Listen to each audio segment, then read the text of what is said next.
mundo aqui.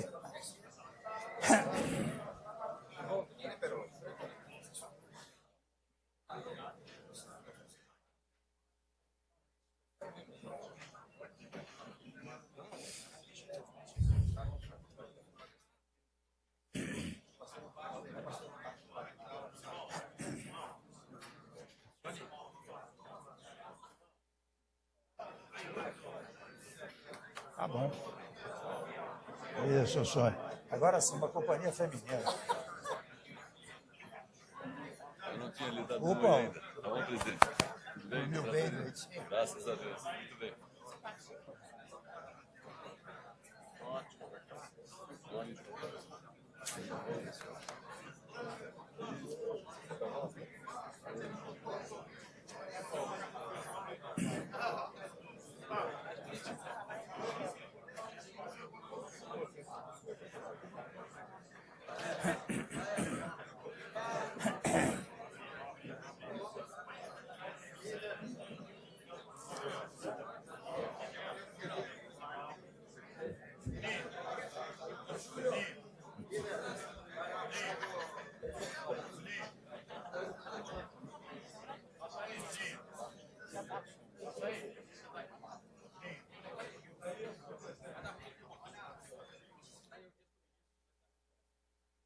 Olha, se eu fosse presidente da Câmara dos Deputados, eu faria uma sessão, porque temos quórum, não é? Eu quero agradecer muitíssimo, a propósito, a presença dos colegas senadores, colegas deputados, senhores ministros.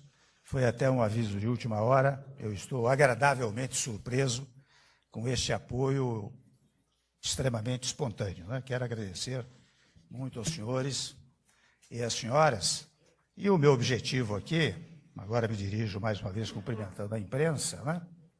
Toda a imprensa brasileira, não sei se há internacional também, mas eu quero me dirigir à imprensa para salientar preliminarmente, que eu me sinto no dever de fazer esta declaração. Não vou chamá-lo de pronunciamento, acho que é um pouco pretensioso, mas é uma declaração, de alguma maneira, esclarecedora, tendo em vista uma denúncia ontem apresentada. Vocês sabem que eu sou da área jurídica. Eu não me impressiono muitas vezes com os fundamentos, ou quem sabe até a falta de fundamentos jurídicos, porque eu advoguei por mais de 40 anos. Então sei bem como são essas coisas. Eu sei quando a matéria é substanciosa, quando tem fundamentos jurídicos e quando não tem. Então, sob o foco jurídico, a minha preocupação é mínima.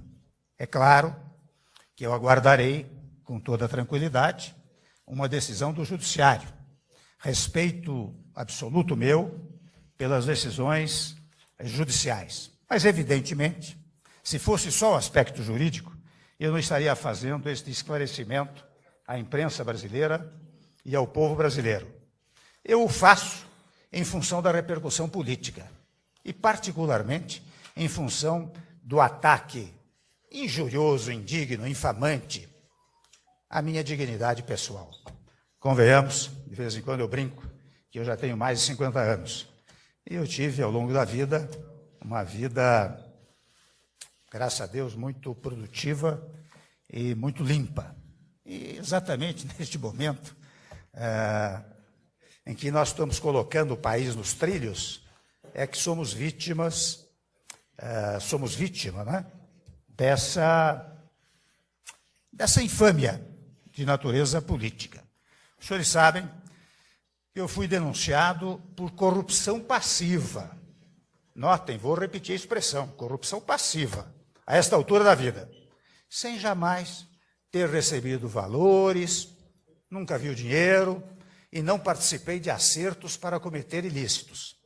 Afinal, isto é que vale. Onde estão as provas concretas de recebimento desses valores? Inexistem. Aliás, examinando a denúncia, eu percebo, e falo com conhecimento de causa, eu percebo que reinventaram o Código Penal e incluíram uma nova categoria, a denúncia por ilação. Se alguém cometeu um crime, e eu o conheço, ou quem sabe se eu tirei uma fotografia ao lado de alguém, logo, a ilação é que eu sou também criminoso. Abriu-se, portanto, meus amigos, deputados, deputadas, senadores, senadoras, minhas senhoras e meus senhores, um precedente perigosíssimo em nosso direito. Esse tipo de trabalho trôpego permite as mais variadas conclusões sobre pessoas de bem e honestas. Até dou um exemplo, se me permitem. Como nós estamos falando de ilações, a ilação, inaugurada por esta denúncia, né? Ela não existe no Código Penal, permitiria construir a seguinte hipótese: um assessor muito próximo ao Procurador-Geral da República, e dou o seu nome, e dou o nome por uma única razão, porque o meu nome foi usado deslavadamente, inúmeras vezes, na denúncia. Havia até, digamos assim, um desejo de ressaltar, quase em letras garrafais, o meu nome.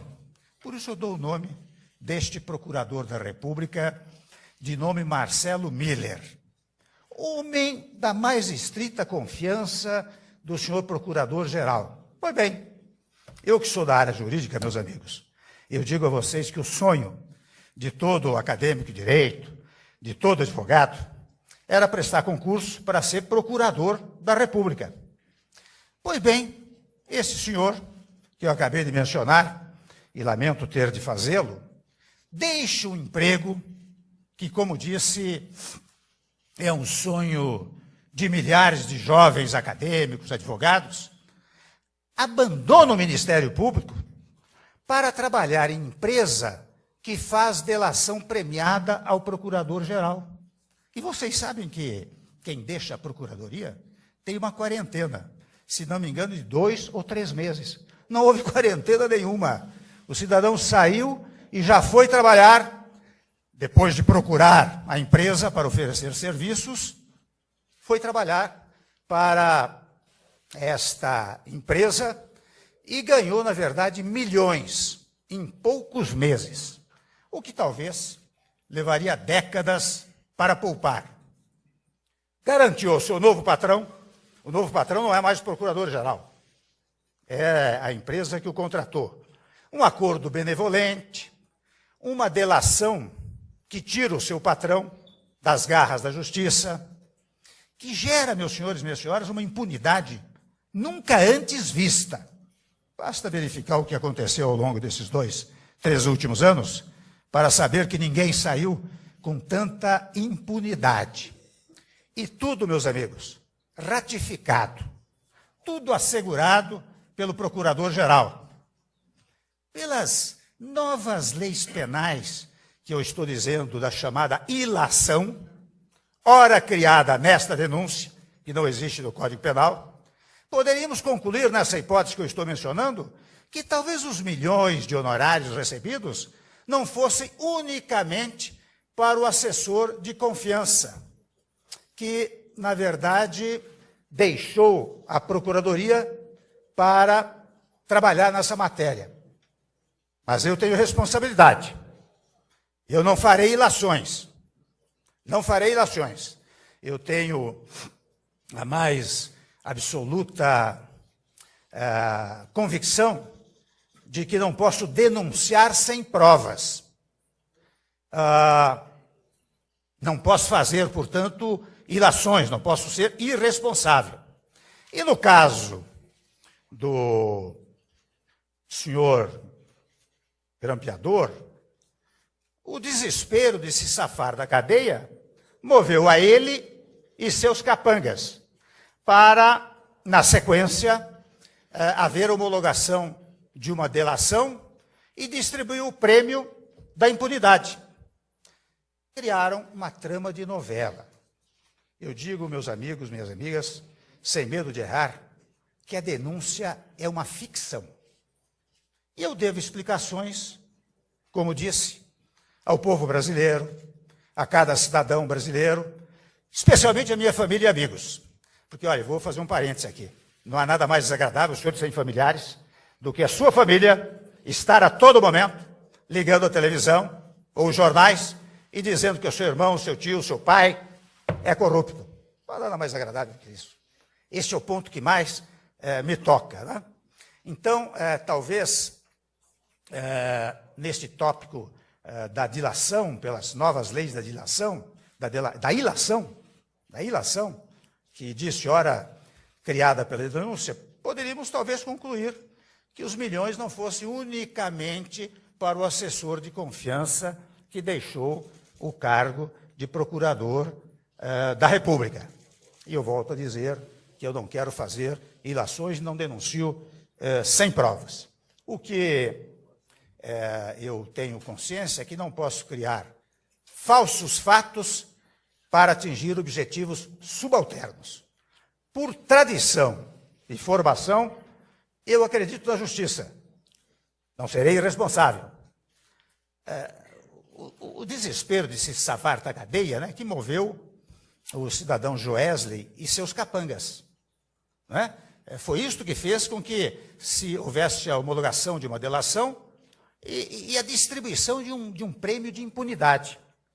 Eu volto a dizer que a denúncia é uma ficção, volto a sustentar que eu devo essas explicações, por isso estou insistindo nelas, talvez esteja sendo um pouco longo, e tentaram imputar a mim, como sabem, um ato criminoso, e não conseguirão, porque ele não existe jurídica e politicamente.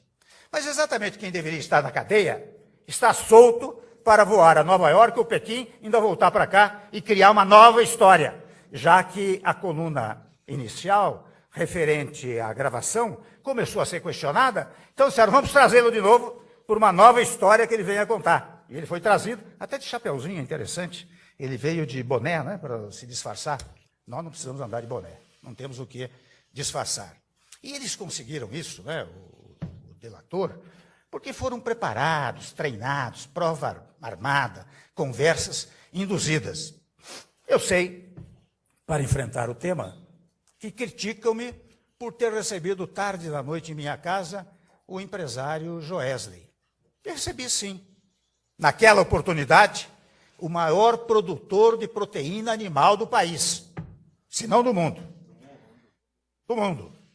Interessante que eu descobri o verdadeiro Joesley, o bandido, confesso, junto com todos os brasileiros, quando ele revelou os crimes que cometeu ao Ministério Público, sem nenhuma punição. Quero lembrar que o fruto dessa conversa é uma prova ilícita, inválida para a justiça. Basta até dizer aos senhores e senhoras, quem deitar os olhos sobre a Constituição, eu recomendo a leitura do artigo 5º, inciso 56, onde está dito expressamente como direito fundamental que não se podem admitir provas ilícitas. Ora bem, essa gravação foi questionada por um jornal, 2 jornais, 3 jornais, pelo perito que eu coloquei, e agora mesmo, na pesquisa feita seriamente pela Polícia Federal, pelo seu Instituto de Criminalística, está dito que há cerca de 120 interrupções, não é?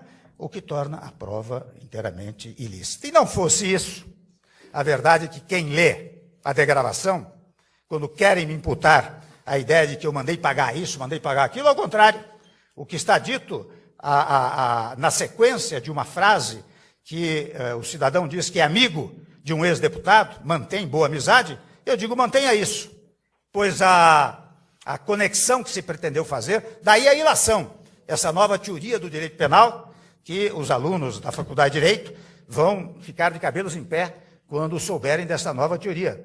Não é? Disseram que não. Quando eu disse isso, eu estava mandando pagar. E, aliás, o próprio ex-deputado, no dia seguinte, publicou uma carta desmentindo e depois, em depoimento, desmentiu. Pois são esses fatos que me assustam, porque as regras mais básicas da Constituição não podem ser esquecidas, jogadas no lixo. tripudiadas pela embriaguez da denúncia que busca a revanche, a destruição e a vingança. E ainda, vejam bem, vou dizer aos senhores, ainda se fatiam as denúncias para provocar fatos semanais contra o governo. Querem parar o país, parar o Congresso, num ato político com denúncias frágeis e precárias. Atingem a presidência da República. Não é uma coisa qualquer. Quando se vai atacar a presidência da República, uma instituição, é preciso tomar todas as cautelas, é preciso ter provas robustas, provas comprovadas. Aliás, a denúncia não pode vir por ilação. Deverá vir porque houve uma coleta de provas que não pode induzir a ideia de que possa ter um crime, mas tem que ter prova concreta de que houve o crime. Portanto, o que há é um atentado contra o nosso país. Sabem os senhores, eu sou o responsável por todos os atos administrativos do meu governo.